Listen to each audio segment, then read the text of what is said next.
Hello. Welcome back to the Space Gulag. Today we'll find out what have happened had Grand Master Luke Skywalker saved Anakin from becoming Darth Vader. Before we begin, special thanks to all of our patrons. If you want to support me in other ways, all the links are down below. This video was requested by one of our patrons. Our story begins in 12 with the son of Anakin Skywalker as he learns how to navigate the rarer aspects of the Force.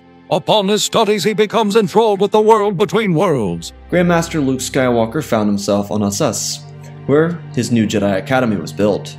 He had a temple built, and yet there hadn't been any students. Luke had been spending his time searching for the secrets of the Force, journeying into the galaxy to find out what kind of information he could discover about the Force and the Jedi before him. It had been a couple years since his original student of his academy left.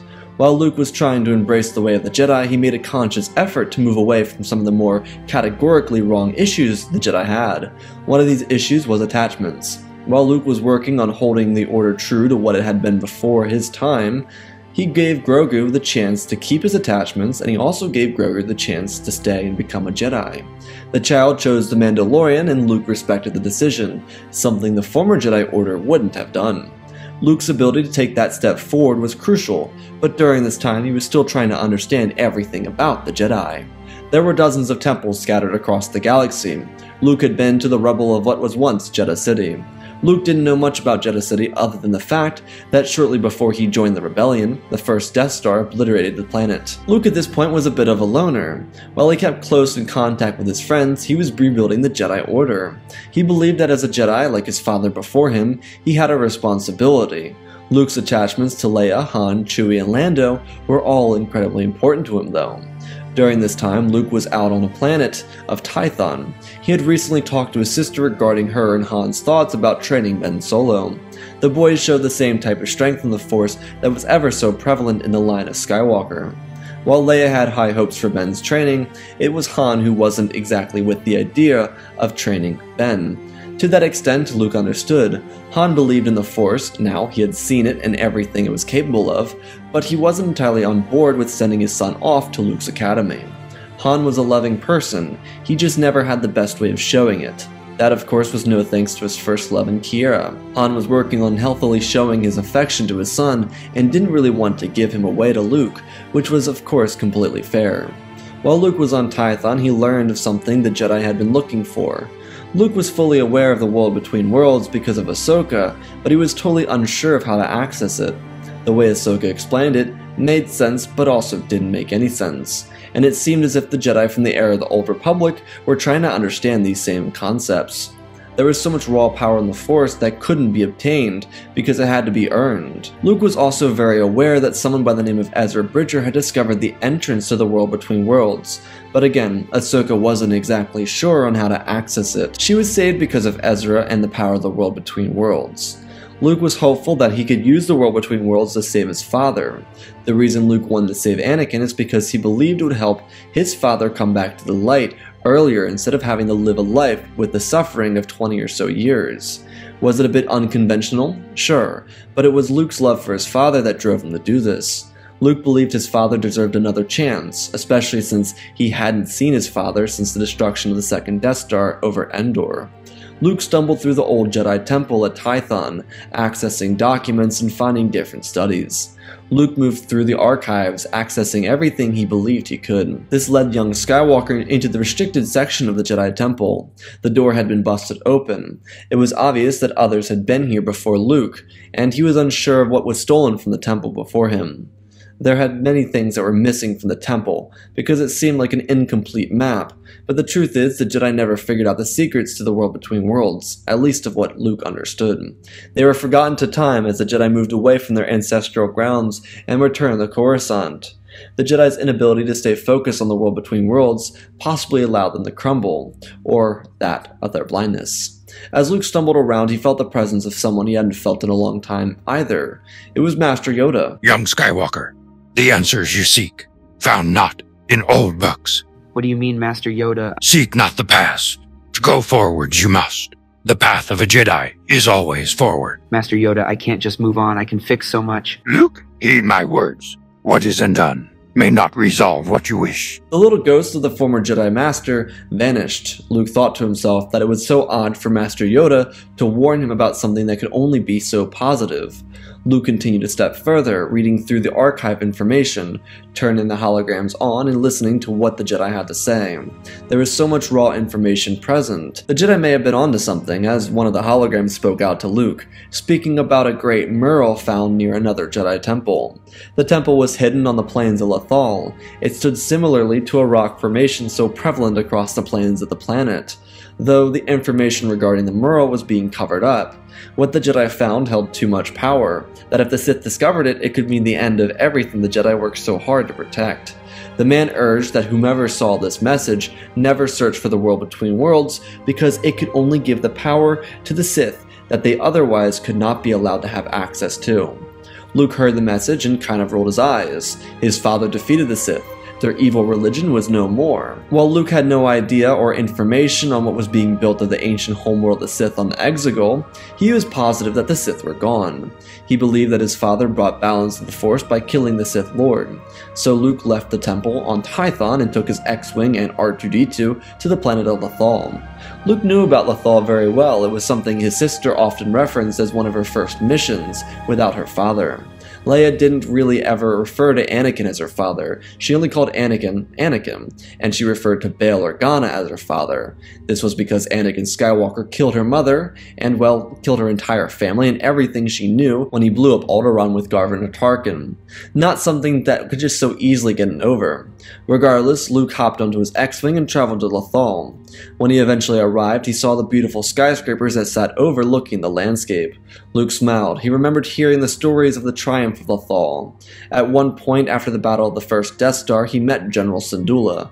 She was incredible. She had a great respect for him and what he did during the battle of the first Death Star. Part of the reason for Hera's respect for Luke was the name. After all, Kanan had talked about the incredible person known as Anakin Skywalker.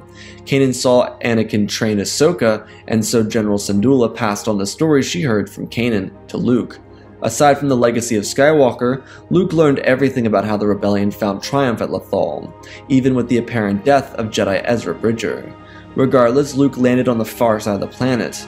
It was getting dark, though he got out with R2 by his side and moved towards a small abandoned excavation site. The Empire almost destroyed it, but they were derailed by the insurgents who took over Lothal. While the defeat of Governor Price and the disappearance of Grand Admiral Thrawn of the Empire, they had to pool their forces long before they could ever hide what was discovered here. Luke leapt down into the excavation site, where he turned and saw a large mural. Luke had never seen these characters before, but they were very interesting. Behind him landed R2-D2 after using his rocket thrusters to get down there. The little droid beeped at Luke as he turned around and asked, R2, you've heard about these creatures before? You mean my father interacted with them? Luke turned around after R2's response and walked up to the stone, quietly thinking about how he could possibly open this portal, this world between worlds, as it were. Using his non-damaged hand, Luke placed it on the stone cold wall. He could feel the emanance of the Force radiating off of it. Luke closed his eyes and heard the sound emit from his right. Luke turned over and opened his eyes to see a circle of wolves turning around. He looked back at R2 and then started walking over towards the circle, keeping his hand placed gently on the wall. As Luke got to the hole in the wall, he put his hand forward and he was sucked in. Luke flew to the ground and looked up. It was silent. He turned his head to the left and then to the right. All around him were portals, too many to count. He heard the murmurs of voices and the whispers, and crying out of anger. There were faces recognizable, and then there were faces unrecognizable. Luke stepped forward after getting up, and started to walk around. There was something so mystical about all of this. Luke looked around as he saw a younger version of Obi-Wan Kenobi. Not long after that, he saw his friend Lando Calrissian inside of the Millennium Falcon after blowing up the Death Star. There was so much excitement on his face. Luke smiled and continued walking down the path. He could hear Ahsoka's voice, and then he saw Darth Vader. A chill ran down Luke's back as he remembered how purely evil the presence of Darth Vader was. It was cold, filled with pain and suffering, and the opposite of Anakin Skywalker. As Luke looked into the portal, he saw Vader lift up his blade and strike down, missing and then opening up a hole in the ground beneath him and falling into it. Though Vader didn't just whiff his strike, Ahsoka completely vanished from in front of him. Luke was puzzled, but then he heard more voices. It was a voice of a younger Anakin Skywalker. Luke started running. When he looked into the portal, he saw Anakin standing next to another Jedi Master, and on the ground it appeared to be Sidious. Luke wasn't entirely sure. He'd never seen the Dark Lord without a hood on, but he did remember the face that haunted all of his dreams. It was a haunting like the Sith Lord were still alive. Luke watched over the other Jedi, and they watched as he raised his hand. At the same time, Anakin reached for his lightsaber. Luke saw this and used the Force to pull Anakin's lightsaber from his hand and into the world between worlds. Windu didn't notice, but Anakin did as he whipped his head around expecting to see another Jedi Master, but he didn't. He looked into a portal and saw someone that felt familiar to him. Anakin was confused and angry as he reached his hand out to grab his lightsaber back as the sound of a lightsaber connected with Palpatine's body. Luke looked in awe, and then before he could do anything else, he was thrown backwards and the portal closed. Luke slammed his head down and was immediately knocked out. When he woke up, he was still in the world between worlds, but there was nothing. It was complete silence. Luke looked forward and the portal was closed, but in his hands was the same lightsaber he lost on Cloud City years beforehand. The same lightsaber Obi-Wan Kenobi gave to him from his father. Luke was confused as he shook his head and stood up. He turned around and looked for the way that he could exit the world between worlds, but he wasn't entirely sure. Luke wandered around for hours before finally falling through the portal, walking out onto an empty landscape. Luke looked around and thought it would be weird. There was no hole for an excavation site. Luke turned back and his X-Wing was gone. This was really weird. He reached for his communication device and tried to contact R2's frequency, but still there was nothing. Luke assumed that the pirates took his little droid. That was a big issue, but he decided he would make his way back towards the city of Lothal and try and find a ship so he could save his little droid. To Luke, everything felt weird. There was a severe change in the Force. As he walked towards the capital city of Lothal, he started trying to contact people. Leia didn't pick up, Lando didn't pick up, not Chewie, Han, or even Mon Mothma. Of course, all these individuals could be busy, but that clearly wasn't the problem. None of their frequencies were even working. The day was hot in Lothal, but Luke made his way back across the plains of the planet, and when he got to the city, it looked different. While Luke wasn't at all familiar to the planet, he did fly past this city on the way in, and this didn't look like the same city. Luke had a small delusion that, well, maybe it was another city on the planet, but even he knew that was a far-fetched idea. Luke made his way down into the city, and nothing was too different. The people seemed content, and this wasn't a big deal. Luke was looking for a ship that he could take to Trangilia so that he could find Han and Leia. The two chose the world of a former Senator Mon Mothma because it was much more peaceful than the bustling city of Coruscant. Though it's not like Coruscant was going to remain the capital of the galaxy, because the New Republic was changing the capital of the galaxy to the Hosnian system. When Luke walked through the town, he looked up and he saw a sign plastered across the city. Luke stopped and his heart fell down into his stomach. The billboard said, "Celebrate Republic Day with former Chancellor Amidala." Luke wasn't at all too familiar with his maternal lineage, but he did know that Amidala was his mother's last name. Luke knew that there currently wasn't a chancellor named Amidala because the last chancellor was Palpatine and the New Republic's new chancellor was not Amidala. There was no way that the New Republic had a chancellor of his mother's maiden name without him really knowing. Something was really off. Skywalker started walking forward, looking for a small spaceport, and when he got there, he told the clerk he wanted to buy the cheapest vessel he could. The clerk told him the price and the ship model, and Luke pulled out a number of New Republic credits. The clerk looked down and then back to Luke and told him that he needed real money. The clerk looked at Luke and told him that these were not credits that belonged to the Republic. Luke pointed at the credits and told the man that they were credits that belonged to the New Republic. These were brand new, just sent out across the entire galaxy. The man shook his head and asked him who he thought he was, trying to pay with fake credits. Luke sighed and turned around and said his name was Luke Skywalker. The man nearly jumped out of his skin. Luke was confused. He knew he had a reputation, but he didn't think it was that big of a deal. The man came forward and asked why he was trying to buy a ship with fake credits. Why didn't have his mom or dad come pick him up? Luke was beyond confused. He told the man that both of his parents were... Luke paused. He looked down at his belt, and the lightsaber that was attached to it. Luke looked back up and asked the man what he knew of his mother and father. The man shook his head and then started as he told Luke that his father was a Clone Wars hero, that he helped end the Clone War, while his mother was the woman who brought the Republic away from the war and led the Republic into a resurgence of peace after the Clone War. Luke's breath fell out from under him. He stumbled backwards. All the information caught him off guard as he fell backwards into a rack of materials and looked around. Luke's head began spinning. What had he done? What kind of drastic effects did assessing the world between worlds have on him in this galaxy? Luke turned his head, telling the man that he was alright, as he took a step forwards and tumbled down into the wall, crashing through a rack of supplies and landing on the floor cold. The clerk called out, telling someone to get a hold of the medical authorities. Instead of Luke's mind, he traveled to a place he'd never been before. While he was knocked out, he was existing in the world between worlds. Luke existed on a higher plane of existence in this dream. The Force was swelling around him, and he felt the power of everything, but then the power of nothing. He could see the same thing again. Anakin, the Jedi, Sidious. He could hear the laughter of Sidious, and the power grew around him. It was the same nightmare that he could never escape ever since the second Death Star. The same nightmare that swallowed him whole every single night. Luke cried out looking for a way out, but it wouldn't stop. The nightmare followed him around every corner, trying to torment him in every which way possible. Sidious was around every corner. Luke's heart rate jumped up and started up and ran up and up and up. He panicked and then shot up. Luke's eyes opened and they were bloodshot. There was a tear rolling down his face and his breath caught up to him. Luke blinked his eyes and then rubbed them. His vision was blurry and then he looked to his right. Hey there, buddy. Are you alright? Father, is that you? I'm right here, Luke. I've got you. What happened? Well, you were on Lothal. For some reason, you were trying to use unlicensed credits to, buy a ship. Yeah, someone stole my droid and my X-Wing. Your what? Luke, your ship was here on Coruscant. But I have a question. How did you get a hold of my lightsaber? I haven't seen it in 32 years. Honey, are you alright? Mother, I don't... This doesn't make sense to me. What have I done? Luke sat in absolute confusion. His heart rate shot through his soul. His father and mother were standing before him.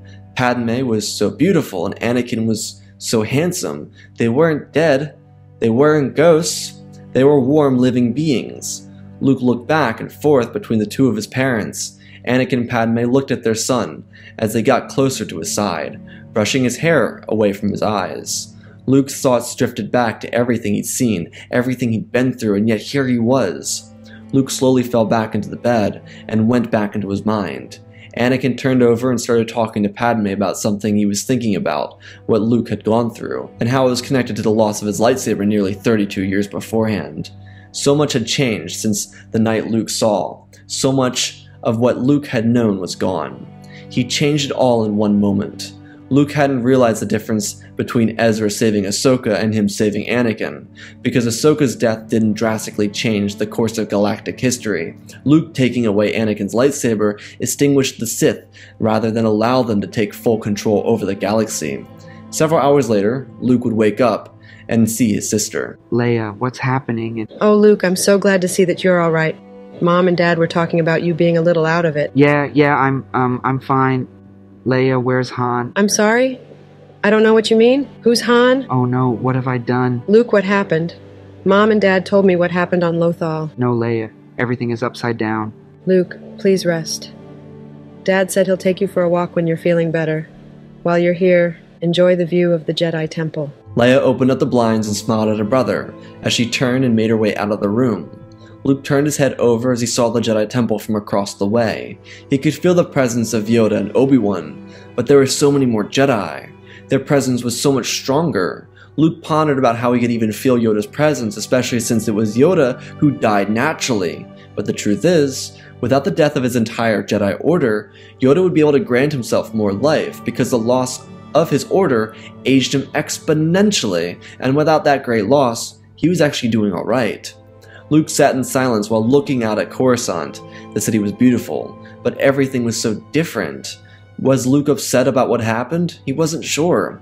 He had his mother and his father back, but at what cost? His friends were gone. He didn't know what happened to Lando, Chewie, or Han. Luke thought he was making a terrific change by saving his father, but what happened after that?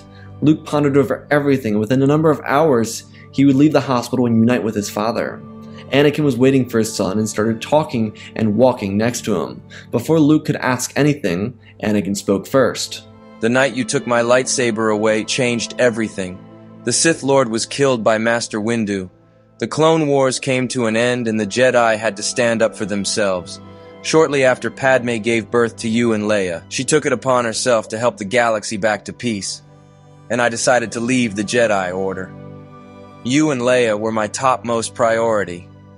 I know of the world between worlds, but I never believed it would be discovered. There's so much that you don't know about, that you have to relearn about this galaxy, son. Luke looked back at his father, and Anakin put his hand on his son's back and asked for him to tell him about the galaxy he came from, so that Anakin could connect the dots for him and make everything line up a little bit easier and make this process a little easier for Luke to come to terms with. Because the truth is, inside of the Chancellor's office, he turned around and he saw Luke. He could see him through the world between worlds, but he didn't know who he was at the time. As Luke grew up, Anakin connected the dots, and when Luke returned from Lothal, with his lightsaber, everything made sense. Though Anakin had no clue how to tell anyone about it, he had conversations with Yoda and Jocasta Nu about what he had encountered that night, and Jocasta Nu was the only one who told Anakin about the world between worlds. Regardless, Luke responded to his father. Well, Dad, that night, you turned to the dark side. The Jedi were wiped out and Obi-Wan defeated you. In that moment, you became Darth Vader. An empire rose and it replaced the Republic. It took 20 years for rebellion to start, and in the end it was Leia who led a rebellion with the man she married. And it was me who turned you from the dark side to return to the light, to defeat Sidious and bring balance to the Force. For the last 6 years I was rebuilding the Jedi Order, and Leia was building the new Republic while having a son. Anakin was noticeably horrified, not able to believe that any of that was capable of him. But in retrospect, he was a younger man. He would have done anything, and he almost did. Oftentimes, Anakin did think about what would have happened if he was able to strike at Windu. But truthfully, there was a lot that his son needed to learn about this new era, and so father and son walked side by side. They talked about everything that had happened. Anakin revealed that Obi-Wan had become Master of the Order after the natural death of Mace Windu. The Jedi returned to their peaceful ways and the Clone Wars came to a rapid end. Most of the clones by this point had passed away of natural death, but those who didn't were taken well care of. Of course, Luke knew about Padme and her successes, but the truth is, both Luke and Leia were successful children as well. Both of them learned the ways of the Force from their father, and they both had their own lightsabers, though for Luke and Leia, these were for protective measures taken by their father. Anakin wanted to make sure that both of them were ready in any case anything came in their way. Anakin explained to his son that Leia and him were growing into powerful politicians. As far as Anakin was aware, both of them loved working in the political field and working on the betterment of those inside of the Republic. Typically, the brother and sister duo went out into the Outer Rim to protect and serve those who needed protection and help. Anakin expressed that when they were of age, they were given the choice to join the Jedi Order or be what they wanted to be elsewhere. Leia almost chose to become a Jedi, and she decided against it because she believed in thriving outside of the Jedi Order. Of course, there were hundreds of individual stories that Anakin would have to tell his son about, but the truth is, Luke was holding back tears. He was finally getting the life he had always deserved, but so was Anakin. This was the life meant for the Skywalker family, the success and modesty of true royalty. Anakin did ask who raised him, and Luke told him that it was a combination of Owen, Beru, and Obi-Wan as well. The words brought tears to Anakin's eyes, not because of Owen and Beru, but the fact that Obi-Wan, even after having to lose his entire order and defeat his own apprentice in combat, decided to help and raise his own son. That was an unbelievable choice made by Obi-Wan, when he could have cast away the Skywalker children. But that left another question: who raised Leia if Owen and Beru didn't? To which Luke informed him that it was the Organas. The craziest part about this galaxy was how perfect it felt. It was as if nothing was wrong with the galaxy he entered. There was apparently no Sith, and the Jedi had survived. But this also meant that Yoda and Obi-Wan had no memories of the Luke they trained, only memories of the Luke from this universe. Luke had a completely different perception of everything in this galaxy, and that was because this wasn't his galaxy, though it was the perfect galaxy. Anakin also explained that someone who was close to Anakin was there for Luke and Leia as they grew up. That was Ahsoka Tano. When Anakin said her name, a chill shot down his back, and Anakin even noticed the expression on Luke's face, so he cautiously asked what the reaction was for. only for Luke to tell his father that as Darth Vader he killed Ahsoka. That is until Ezra Bridger used the world between worlds to save her. Anakin's reaction was saddened and then shocked, because Anakin knew Ezra. Oddly enough, Ezra Bridger was one of the most prestigious Jedi on the High Council. He was only 32 and he sat on the Jedi High Council as a master. He had an incredibly high midichlorian count, and he was found shortly after the end of the Clone Wars on Lothal. Anakin had interacted with him a couple of times, and Ezra was trained by Quinlan Vos, and well, he grew exponentially with Vos as his teacher. Regardless, Anakin and Luke continued talking. This would lead them back to Padme's residence. It was one of the titled former Chancellor residences that could only be accessed by someone who served as Chancellor of the Republic. These were mansion-sized buildings in the luxury district of Coruscant, with the best eateries, shops, attractions, and entertainment surrounding them. Though the luxury didn't rid the Skywalker family of their values. Being that both Anakin and Padme were public servants, they taught their children the importance of caring for others and seeing to it that people are taken care of, especially those with less.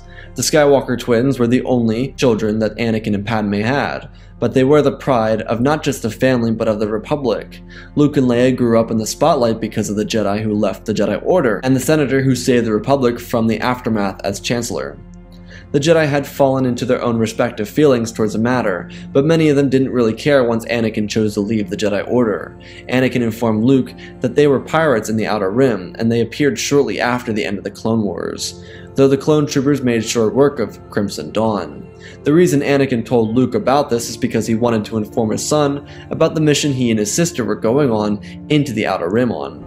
Anakin told Luke that while he would like to explain more to him, Leia would be best suited for it, because Leia and Luke served together all the time.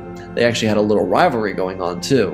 Anakin knew the names of most of their friends, allies, and opponents, but he didn't really know which face they belonged to each person. Anakin suggested that if Luke was up to it, to go with his sister into the Outer Rim to serve the Republic. They'd be escorted by a couple 7th generation clone troopers. After the Clone Wars ended, the Republic continued to pay for clones, but in much lesser numbers. Most clones active these days were bred not for war but for protection. The Republic had expanded out into the far Outer Rim, and they began to colonize the area, welcoming new planets into the Republic. Though with this expansion and several years of neglect, the clone troopers were necessary for bringing order into the Outer Rim. Luke and Leia, as representatives of the Republic, were being sent out into the Outer Rim to bring order to the worlds of Hypori, Utapau, Geonosis, and Rakata Prime. Luke didn't really know what he was doing at this point, because all the skills he was supposed to have as a politician, he didn't really have. Luke was a moisture farmer turned Jedi. He didn't grow up in the prestigious world of Coruscant. Anakin put his arm around his son as the two of them walked side by side back to the residence. This moment was incredible for Luke. He never had this kind of bond before with a fatherly figure, and now he had it with his actual dad. Luke asked Anakin why he wasn't coming with them, and Anakin told him that he and his mother were going on a vacation to Naboo. It was their anniversary and it was time for them to be by themselves, on a planet Luke and Leia were raised on. Part of Luke died internally, realizing that he missed 32 years of a life he never got to enjoy. But part of him enjoyed the sacrifice, the self-sacrifice he made to have it. He may have missed out on 32 of what would have been the best years of his life, but the galaxy didn't have to face the torment that he grew up with, and he could live with that. Several hours later, Luke and Leia were on a transport out to the Outer Rim. There was a Jedi Knight with the two of them. There were also a number of other politicians. They all knew Luke, but he didn't know any of them. Leia had to explain everything to Luke, and honestly, she loved helping her brother with relearning everything he needed to relearn. Luke listened intently and reintroduced himself to all the people who he had previously met in his life, of the life he didn't live. Though there was someone here that neither Luke or Leia knew, and that was a fiery redhead of a Jedi Knight, sitting in there. She sat quietly and she observed. She was just a Jedi Knight and she had refused to be taking on a student of her own. She introduced herself to Luke as Mara Jade. The rest of the voyage to the Outer Rim was fine. Travel from planet to planet was fine as well, though the Jedi and the Skywalker children ended up feeling a disturbance on Hypori. While the politicians were in the main city of Hypori working on a deal between the Republic and the planet, Mara Jade, Leia Skywalker, and Luke Skywalker walked out into the wilderness. There was a disturbance in the Force and all three of them felt it. Mara Jade was well aware that both Skywalker children were Force sensitive, and she respected the twins as if they were Jedi. Considering both Luke and Leia carried their own lightsabers with them, it kinda made sense. Though there was something ironic. Luke had a lightsaber from this timeline that was modeled off of his father's lightsaber, with a green tint to it. But since Luke was so comfortable with the lightsaber he carried and created in Ben's image, he continued to walk with it. The trio walked across the sands of Hypori as they found themselves a small campfire. Mara walked over to the fire and placed her hand down on the ash, and told the other two that it was still warm. Luke ignited a lightsaber when he heard a lightsaber ignite over him, as he used the Force to push Mara and Leia out of the way. Maul and Darth Talon slammed down. Talon smashed her blade against Luke's as Darth Maul barely missed Mara Jade. Maul and Talon had been avoiding the Republic for years. When the Crimson Dawn was destroyed shortly after the Clone Wars, Maul disappeared into the shadows and adopted himself a student in Darth Talon. Luke moved back as Mara and Leia ignited their lightsabers and made their push on Darth Maul.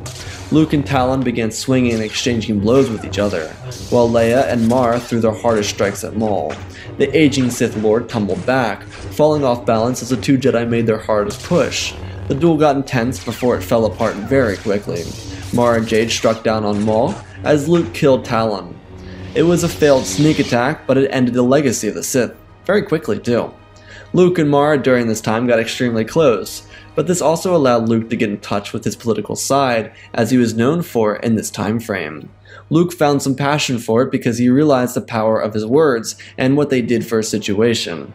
It made him see how truly senseless the Empire was and how useful the power of the Republic is and was before the time of the Empire and how it rose in its place.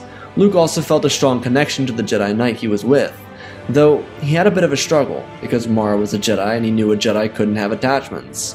When the group eventually returned to Coruscant, Mara had returned to the Jedi Temple, and Luke returned to the residence of his parents to see his room for the first time. It was inside of Padme's mansion, and his room overlooked the city. It was the most beautiful view his room had ever had. Luke's room on Tatooine had no windows. Leia got back to her room and took some rest while Luke walked back out to the main residence and looked out across the city. The area was beautiful and Luke sat down and pondered his feelings. There was a lot for him to consider. How would he address his new life in politics? How would he address his new feelings? As he thought, a small speeder rolled up, and out came R2-D2, Padme Amidala, and Anakin Skywalker. C-3PO came around the corner, so ecstatic to see everyone. Padme came up to Luke and kissed him on the forehead, saying, "I'm so happy to see you, my dear. Are you hungry? We got food from Naboo." Hello, Mom. Yeah, I could eat. Hey Luke, what's on your mind, son? Padme walked out of the room with a smile on her face. Anakin told her about everything, and Padme was incredibly proud of Luke for doing what he had to do. Padme hadn't realized what the issue was. It had been mentioned to her before in the past, but she didn't realize that it was actually entirely possible, and so when Anakin explained it to her, she understood everything. Luke looked at his father as Anakin sat down next to him. Well, it's a bit much. Everything is so different. Also, we killed Darth Maul and his student, but taking on the role of a politician is a bit different to me. But I think I'm ready. Also, there's a Jedi that has caught my eye, but she's, well, a Jedi. Well, Luke, I have to tell you, Obi-Wan will be relieved to hear Maul is gone.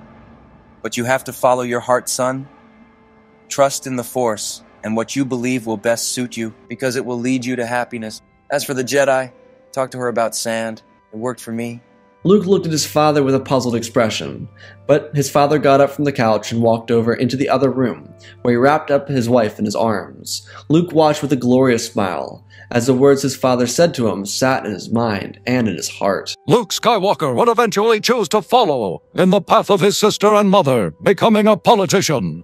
In this time, he would also find love with Mara Jade and find happiness in a galaxy full of peace. And that, ladies and gentlemen, is our story. Again, special thanks to Benjamin Wells, Darth Revan, Tiger Boy, Pimp Daddy Bane, Darth Cheesy, Apollo, Mad Manny Studios, Anakin 003, Lemon Knight, Flynn Van Cease, and Lord Deadwing for supporting the channel. Hit 2,000 likes on this video if you want to see what comes next. If you want to see a what if, let me know below. I'll read up your comments, but don't do crossovers. Check out all the links there down below. The mini-series comes out next Saturday. Remember, all the episodes are in sequence. You will find out all the details as you watch the videos. The original video is linked down below each video. Otherwise, let's talk about our story here. So this was trippy, wasn't it? So that was kind of the point here. I didn't want to tell a story of bad guys and good guys. I know there was a little bit of a lightsaber duel at the end, but I really wanted to tell a more emotionally compelling story. And it was kind of like the Back to the Future thing. Spoilers for Back to the Future 2 if you haven't seen it since it came out in the 80s. but like the whole thing where like they go back in time and like after they messed a little thing up or after Biff messed up something, they went back in time and everything was different. And I kind of wanted to play with that idea here because I feel like that's interesting. Like, yeah, like what if Luke saved Anakin? But like besides that, like what happens when Luke goes back to his own time and he actually realizes that he changed everything?